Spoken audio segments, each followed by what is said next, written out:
بسم اللہ الرحمن الرحیم۔ السلام علیکم۔ ٹارگٹ 7 کے ساتھ میں ہوں اعتزاز نقی اور میرے ساتھ موجود ہیں سجاد ترین صاحب۔ ناظرین، آج کے پروگرام میں سب سے پہلے تو ہم ذکر کریں گے کہ کشمیر کے انتخابات کے جو نتائج سامنے آئے ہیں اس کے بعد کیا صورتحال بن رہی ہے۔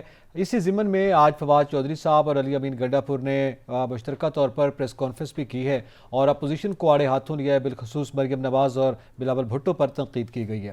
اس کے ساتھ ساتھ شیخ رشید نے بھی کشمیر الیکشن کے نتائج پر بھی گفتگو کی ہے اور اس کے ساتھ ساتھ انہوں نے میاں نواز شریف پر بھی شدید تنقید کی ہے۔ ان کے اس بیانیے کے خلاف انہوں نے ایک مرتبہ پھر جو گفتگو کی ہے اس کو بھی شامل گفتگو کریں گے، اور اس کے ساتھ ساتھ ہم بات کریں گے کہ اس وقت ملک میں جو موجودہ صورتحال ہے، خطے کی جو صورتحال ہے، اس میں پاکستان کی اہمیت بھی اپنی جگہ پہ، اور اس دوران سعودی وزیر خارجہ کا دورہ جو ہے وہ پاکستان میں آئندہ روز وہ پاکستان پہنچیں گے، تو یہ دورہ جو ہے کتنی اہمیت کا حامل ہے پاکستان اور سعودی عرب کے درمیان تعلقات کے حوالے سے اور خطے کی موجودہ صورتحال کے حوالے سے۔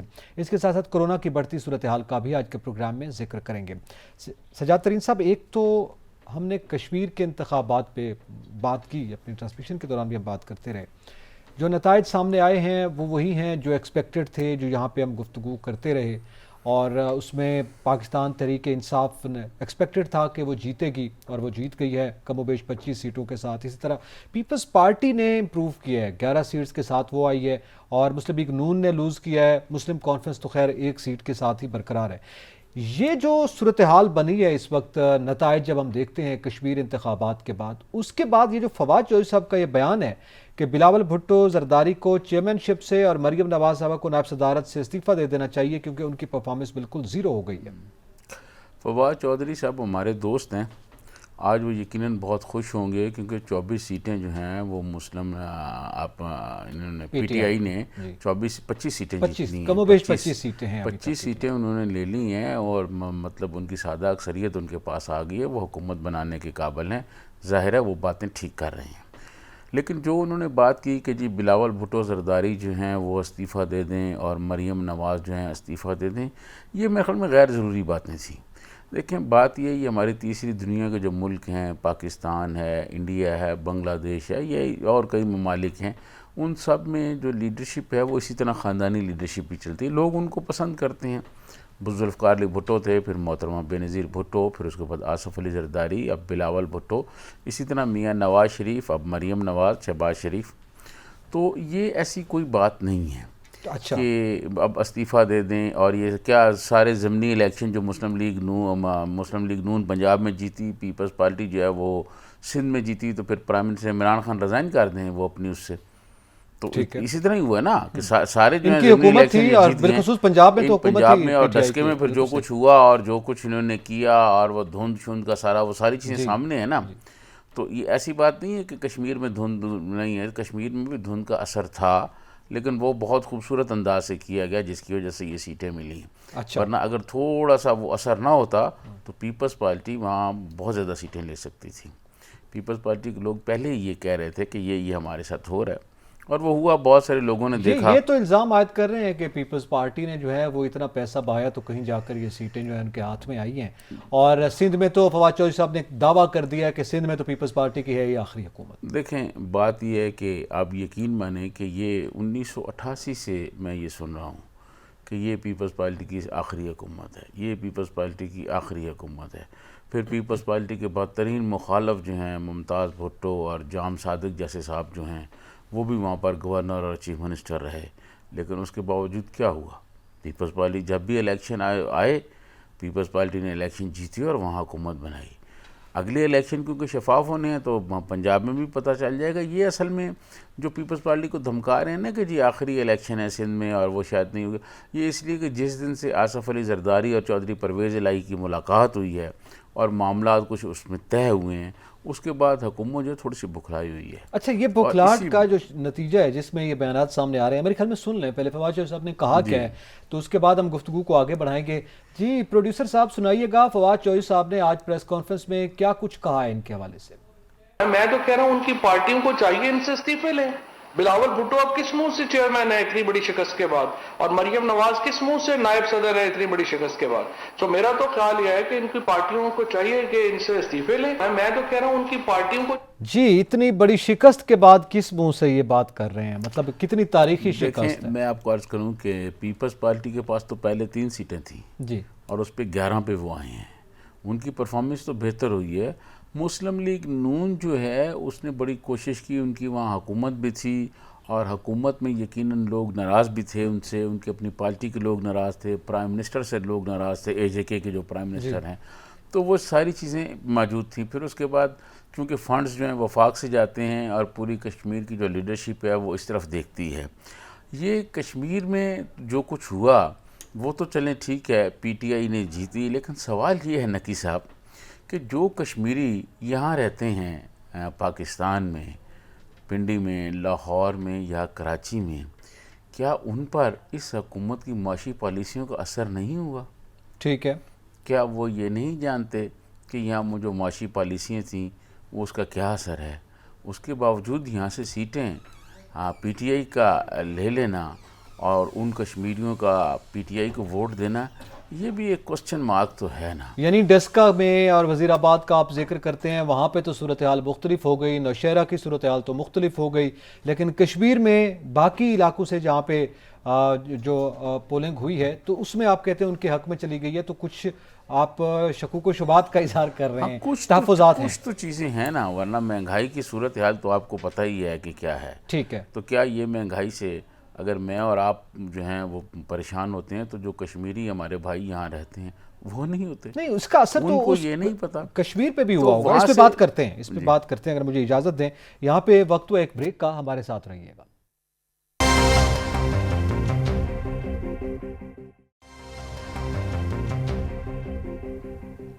ویلکم بیک ناظرین. بات کر رہے ہیں کشمیر انتخابات اور اس کے نتائج پر. فواد چودھری صاحب اور علی امین کنڈا پور کی جو پریس کانفرنس ہوئی ہے, آپ سے جاترین صاحب فواد چودھری کے اس بیان پر جس میں انہوں نے کہا کہ عبرتناک شکست جو کشمیر میں مسلم لیگ نون اور پیپلز پارٹی کو ہوئی, اس کے بعد ان کی قیادت کو ایک تو قیادت چھوڑ دینی چاہیے, اور دوسرا اس کے ساتھ ساتھ وہ یہ بات کر رہے ہیں کہ سندھ میں بھی اب پیپلز پارٹی کا برا حال ہوگا اور کشمیر کی عوام نے جو ہے وہ فیصلہ سنا دیا ہے.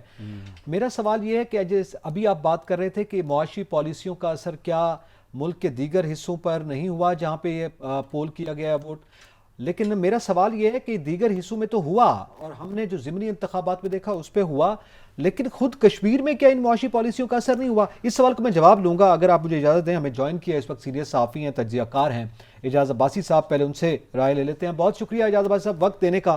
کشمیر انتخابات کے نتائج کیا پتہ دے رہے ہیں؟ اور فواد چودھری صاحب نے جو کہا کہ پی ٹی آئی کے علاوہ پیپلز پارٹی اور نون لیگ کو عبرتناک شکست کے بعد ان کی قیادت کو قیادت چھوڑ دینی چاہیے, کیا کہتے ہیں آپ؟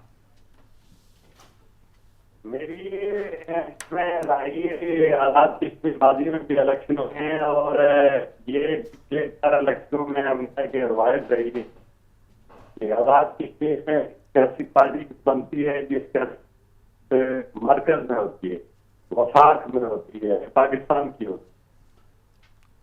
اعجاز عباسی صاحب آپ کی آواز ٹھیک نہیں آ رہی, ہم دوبارہ کوشش کرتے ہیں آپ کو ڈائل کرنے کے لیے, بات کرتے ہیں تاکہ آواز جو ہے وہ زیادہ کلیئر انداز میں آئے. جی سجاترین صاحب. دیکھیں, میں آپ کو عرض کروں کہ یہ کوئی کارنامہ نہیں ہے, یہ وفاق میں ان کی حکومت ہے. اور کل جب ہم اس پہ لائیو ٹرانسمیشن میں بات کر رہے تھے تو آپ یقین مانیں کہ بہت سارے لوگ اور ہمارے ساتھ یہاں بیٹھے ہوئے تھے, ایک کشمیری جرنلسٹ بھی, تو انہوں نے یہ کہا کہ اگر 2 ماہ کے بعد یہاں کوئی اور حکومت آ جائے اور پھر کشمیر میں الیکشن ہو تو کشمیری لوگ اسی کو ووٹ دیں گے. تو کشمیر کو, کیونکہ اصل میں وجہ کیا ہے؟ وجہ یہ ہے کہ وفاق سے فنڈز ملتے ہیں کشمیر کو, وہ فنڈز جاری ہوتے ہیں. ان فنڈز کی وجہ سے لوگوں کو پتہ ہے کسی کو نوکری ملے گی, کسی کا کوئی سڑک بنے گی, کسی کے کوئی وہ ہوگی. رابطہ بحال ہوا ہے اعجاز عباسی صاحب سے, ان سے بات کر لیتے ہیں. جی اعجاز عباسی صاحب کنٹینیو کیجئے گا. حالات کشمیر میں ہم نے پچھلے 3-4 الیکشنوں میں دیکھا ہے کہ اسی پارٹی کی روایت رہی ہے کہ حکومت بنتی ہے جس پارٹی کی حکومت اسلام آباد میں ہوتی ہے یا پنجاب میں ہوتی ہے. تو حالات کشمیر کے موجودہ الیکشن کے نتائج بالکل اسی روایت کے عین مطابق ہیں. اور 2011 کے الیکشن میں جب ہم نے دیکھا کہ مرکز میں پیپلز پارٹی کی حکومت تھی تو آزاد کشمیر میں پیپلز پارٹی جیت گئی. 2016 کے الیکشن میں جب حکومت پاکستان نون لیگ کی تھی تو آزاد کشمیر میں بھی نون لیگ ان کی سیاسی پارٹی ذیلی پارٹی جیت گئی. تو یہ بات کہنا کہ آزاد کشمیر میں مخالف سیاسی پارٹیوں کو شکست ہوئی ہے اور ان کی قیادت مستعفی ہو جائے, یہ کوئی بات بنتی نہیں ہے. آزاد کشمیر میں چونکہ ریلیٹڈ الیکشن ہوتے ہیں پاکستان کے, تو اس لیے سیزنل الیکشنوں میں آپ یہ کہہ سکتے ہیں کہ وہی پارٹی جیتے گی جو اسلام آباد میں بیٹھی ہوگی, اور دوسری پارٹیوں نے ڈیفینیٹلی اس دورانیے میں الیکشن نہیں جیتنا ہوتا. تو وہ میں سمجھتا ہوں کہ ان الیکشنوں میں پیپلز پارٹی نے مشکل حالات کے باوجود بہت اچھی سیاسی کارکردگی کا مظاہرہ کیا ہے اور انہوں نے 10-11 سیٹیں جیتی ہیں, اور آزاد کشمیر اس بات کی توقع کم کی جا رہی تھی. البتہ آؤٹ گوئنگ جو پارٹی تھی مسلم لیگ نون, ان کی کارکردگی چونکہ وہ ڈیلیور نہیں کر سکی, ان کی کارکردگی خراب تھی, اس لیے ان کے بارے میں لوگوں کو عین توقع تھی کہ وہ الیکشن میں بہت بری طرح سمیش ہو جائیں گے, سویپ ہو جائیں گے, اور بالکل اسی طرح ہوا ہے کہ آزاد کشمیر میں ان کے الیکشن ہار گئے. اور اب ان کی قیادت تو ظاہر ہے اگر استعفیٰ دینے کی بات ہو تو آزاد کشمیر میں بیٹھی ان کی قیادت کو استعفیٰ دینا چاہیے. ان الیکشنوں کی شکست کی بنیاد پر حکومت پاکستان یا پاکستان میں بیٹھی سیاسی قیادت سے استعفے مانگنا. اجاز عباسی صاحب 40-45 سالہ تعلق تھا عبدالرشید ترابی صاحب کا جماعت اسلامی سے, یہ کیا ہوا کہ وہ مطلب جماعت اسلامی نے بھی بہت ریئیکشن کیا, اور یہ ذرا بتائیں گے ہمارے ناظرین کو یہ ہوا کیا ہے؟ سجاد الدین صاحب, آزاد کشمیر میں پیپلز جماعت اسلامی ہر دور میں الیکشن میں حصہ لیتی رہی ہے, اور وہ وقتاً فوقتاً حالات اور واقعات دیکھ کر اپنی سیاسی حکمت عملی بھی طے کرتے رہے ہیں. جی, سیاسی نقطہ نظر سے دیکھا جائے تو رشید ترابی صاحب نے آزاد کشمیر میں جو فیصلہ کیا تھا وہ انہوں نے اپنی جماعت کو پارلیمانی نمائندگی دلوانے کے لیے ایک سٹیپ اختیار کیا ہے اور سٹیپ فارورڈ کیا ہے, جس میں ڈیفینیٹلی جماعت اسلامی کو ایک پارلیمانی نمائندگی مل رہی تھی. لیکن جماعت اسلامی کی جو مرکزی شورا تھی ان کا موقف یہ تھا کہ یہ چونکہ انہوں نے مرکزی شورا کو اعتبار میں لیے غیر فیصلہ کیا ہے, اور رشید ترابی صاحب کا موقف یہ ہے کہ الیکشن لڑنے اور اس کی حکمت عملی طے کرنے کی پالیسی مقامی اور ضلعی شورا کے ساتھ مل کر بنانی تھی, جس کو انہوں نے فالو کیا ہے. اس میں کوئی خلاف ورزی نہیں ہوئی. میری رائے یہ ہے کہ آپ سیاست کرتے ہیں, الیکشن لڑتے ہیں, تو وہ الیکشن اس لیے نہیں لڑے جاتے ہیں کہ آپ شکست ہو کر, آپ ہار کر اس سارے سسٹم سے باہر نکل جائیں. آپ نے اگر پارلیمانی نمائندگی لینی ہے اور الیکشن اسی لیے لڑے جاتے ہیں, تو رشید ترابی صاحب نے جو حکمت عملی اختیار کی تھی وہ حکمت عملی ان کی اس کو آپ ناکام قرار نہیں دے سکتے. البتہ اگر ٹیکنیکل بنیادوں پر ان سے یہ غلطی ہوئی ہے کہ جماعت اسلامی کی مرکزی شورا کو انہوں نے اعتبار میں نہیں لیا, تو انہیں یہ راستہ ضرور اختیار کرنا چاہیے تھا. ادروائز رشید ترابی صاحب نے ایک اچھی سیاسی حکمت عملی کے تحت یہ راستہ ہموار کر دیا ہے کہ اس بار بھی, پچھلی بار بھی انہوں نے ایسا ہی راستہ اختیار کیا تھا, اور اس بار بھی آزاد کشمیر میں انہوں نے جماعت اسلامی کو پارلیمان نمائندگی دلوانے کے لیے ایک سیاسی حکمت عملی اختیار کی. اجاز عباسی صاحب, ہمارے جو دوست کشمیری دوست یہاں پاکستان میں رہتے ہیں, پنڈی میں یا لاہور میں یا مختلف اور جگہوں پر, کیا ان پر موجودہ حکومت کی جو معاشی پالیسی ہے ان کا کوئی اثر نہیں ہوا؟ یہاں سے بھی انہوں نے سیٹیں جو ہیں وہ پی ٹی آئی کو دی ہیں, ووٹ پی ٹی آئی کو دی ہے. ہمارے یہاں سجاد ترین صاحب, مرکز کی پالیسیاں اتنی زیادہ اثر انداز نہیں ہوتی. فوری طور پر جو وہاں مقامی حکومت ہوتی ہے اس کی جو پالیسیاں ہوتی ہے اس کو مد نظر رکھ کر لوگ ووٹ دیتے ہیں.